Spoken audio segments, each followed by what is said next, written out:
नगर पालिका चुनाव को लेकर के बैठक की है, किस तरह के फैसले निर्णय लिए?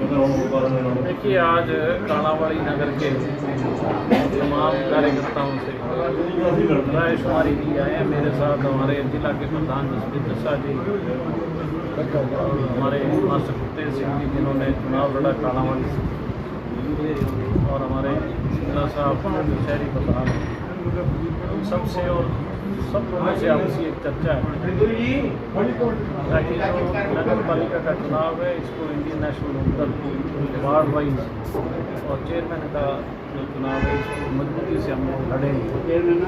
अलग अलग कार्यकर्ताओं की जिम्मेवारियाँ ड्यूटियाँ लगा के और शहर वासियों की अपील भी करना चाहेंगे कि आपने सारे राज देख लिए पिछले 20-25 सालों से कांग्रेस के अंदर, और ये अभी वर्तमान में बीजेपी की सरकार चल रही है पिछले 2 प्लान से, लेकिन कालावाड़ी में किसी ने विकास करने का काम नहीं किया। बहुत बुरी हालत है। मैं बहुत बारी कालावाड़ी में आया हूँ।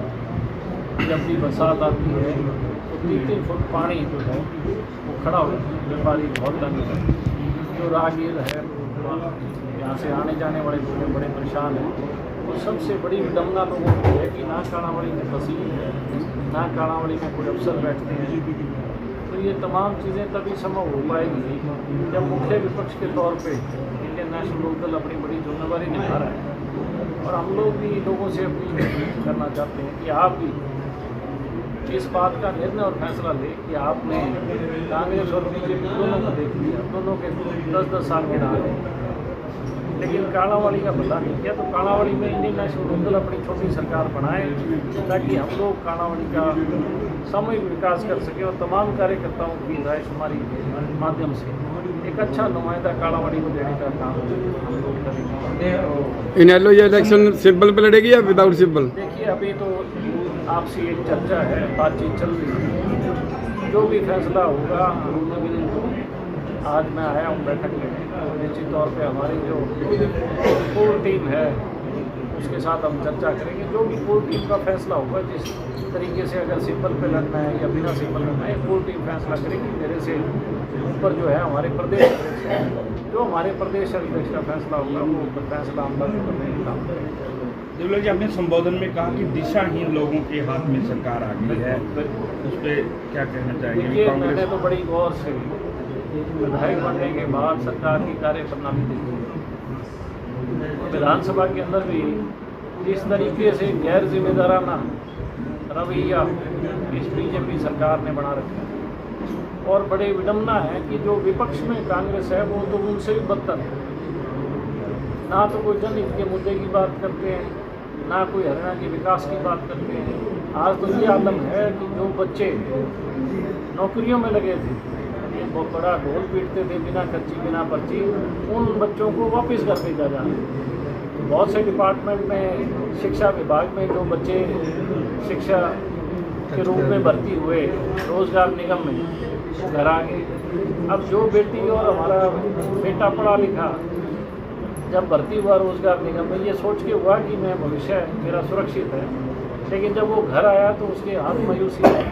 और आज नौजवान जो पीढ़ी है वो डिप्रेशन का शिकार हो रखी है सरकार की बदौलत।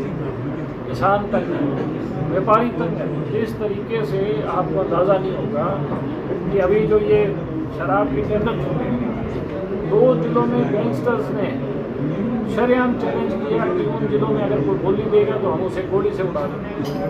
आप देखो, हरियाणा के इतिहास में सरकार ने बोली वो कैंसिल करने का काम किया कि इस हालात पे हरियाणा खड़ा है और व्यापारियों को टारगेट किया जा रहा है, धमकियां दी जा रही है, हांसी में धमकियां दी जा रही है, रोहतक में व्यापारियों को धमकियां दी जा रही है, गोहाना में धमकी दी जा रही है, कुरुक्षेत्र में धमकी दी जा रही है।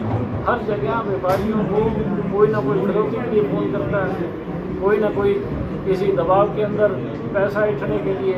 आज व्यापारी सबसे ज़्यादा दुखी है सरकार। किसान तो है ही है, लेकिन गरीब लोगों के साथ भी अत्याचार करती है।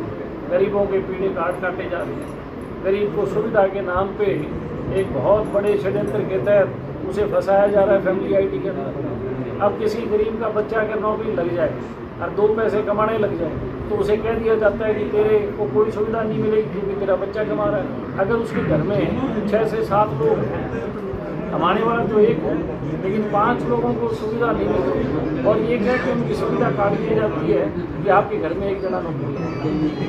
ऐसे हालात गरीब के भी जो है दयनीय हालात की सरकार ने करने का काम। नशा को लेकर क्या कहेंगे? डबवाली और कलावाली में नशा बहुत ज़्यादा है। डबवाली को पुलिस जिला भी बनाया गया, लेकिन नशा पे फिर भी कंट्रोल नहीं हो रहा है। क्या देखिए, मैं बड़ी बेबाकी से और स्पष्टता से बात करता हूँ। मैंने चुनाव से पहले भी कहा था कि सरकार एसपी और डीसी को टिकट दे दे, लोग बता देंगे इस तरीके। आज भी जितना प्रशासन है वो लूटने पे लगा हुआ है। तहसीलों में तहसीलदार पैसे लेता है, रजिस्ट्री नहीं होती।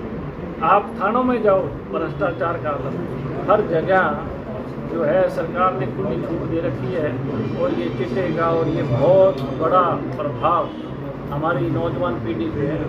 आने वाले समय में ऐसे हालात हो जाएंगे कि हमारे नौजवान किसी लायक नहीं रहे, नशे की गर्द और नशे की चपेट में आए। और आप देखोगे केवल मुख्यमंत्री साइकिल चलाता है 5 किलोमीटर की, 5 किलोमीटर की साइकिल चलाने में नशा दूर हो जाता है क्या? बोला नशे के खिलाफ साइकिलों, अरे नशे के खिलाफ आप सरकारी डंडा चलाओ, प्रशासन को चुस्त करो, लेकिन मुख्यमंत्री भी बच्चों के साथ खेल में खेल लगा हुआ है। वो अपनी साइकिल यात्रा निकाल लेता है और ये सोचता है मैंने अपनी जिम्मेवारियों को पूरा कर दिया। तो मैं इसीलिए कहता हूँ कि हालात हरियाणा के बहुत दयनीय है। सरकार संजीदा नहीं है, सरकार के वजीर संजीदा नहीं है, सरकार का मुखिया संजीदा नहीं है।